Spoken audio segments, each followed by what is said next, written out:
I have my slogan up there today. I thought this was really good sort of finishing the end of the year because I've talked a lot about money and success. Money and success don't change people.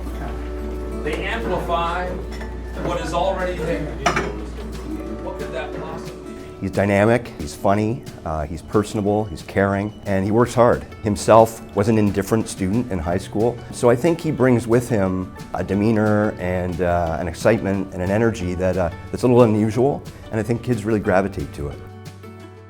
He always has this positive energy, and it's so important for a teacher to have that because not only does it inspire the students, but it gives off a classroom as a great vibe to be in. You feel happy to be in, especially at 7 or 8 o'clock in the morning. Having a teacher who can give off that great energy is so important.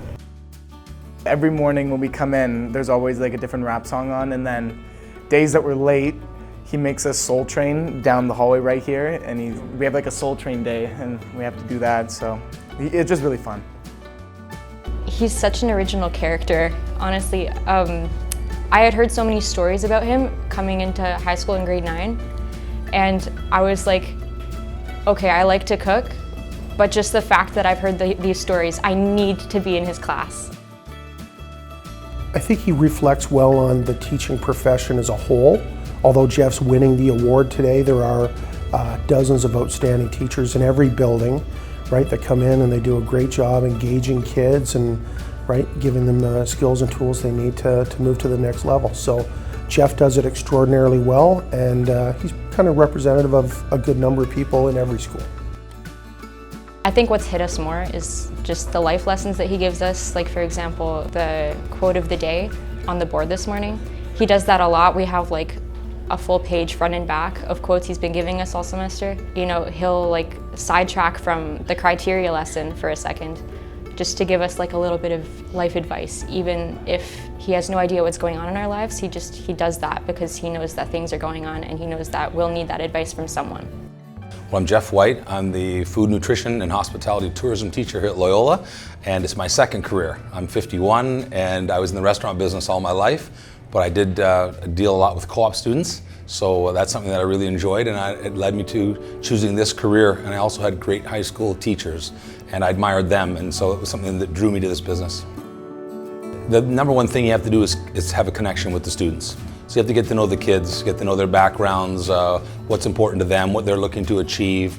And when you have that relationship established, you create that environment where it's positive and everybody's ready to learn, and you can help them get to their goals. So you know the name of the game, right? When you're peeling apples, right? This isn't how you peel, right? You take the apple, you hold the apple high, thumb goes on the apple, and you're spinning it around in one big piece. It's like anything. If you want to be a great hockey player, you should be working with people that are better than you and have gone down that path. And the same thing, teachers that have gone down the path make a huge difference. I have mentors right here in the school. They assign you one when you're a new teacher. I was very lucky to get a great one, but I have great teachers around me that mentor me, and it's a never-ending game. I think you're always being mentored. The message I would say to people that are looking at the school system these days and the kids, there's always that knock that these kids, it isn't like it used to be and everybody's lazy, and that's not the case at all. These young minds are soaking everything up, and it's not just the teacher, the parent, it's everybody's responsibility to help these youth grow. They are ready, they want it, they want to be great. And when you fuel that fire, and I think we're doing a really great job at this school, when you fuel that fire, these kids are going to solve all these problems we're worried about. So we're in good hands with these kids. I think a lot of people worry about that. I'm in the front row, and we have nothing to worry about. These kids are great, we just got to feed them what they need.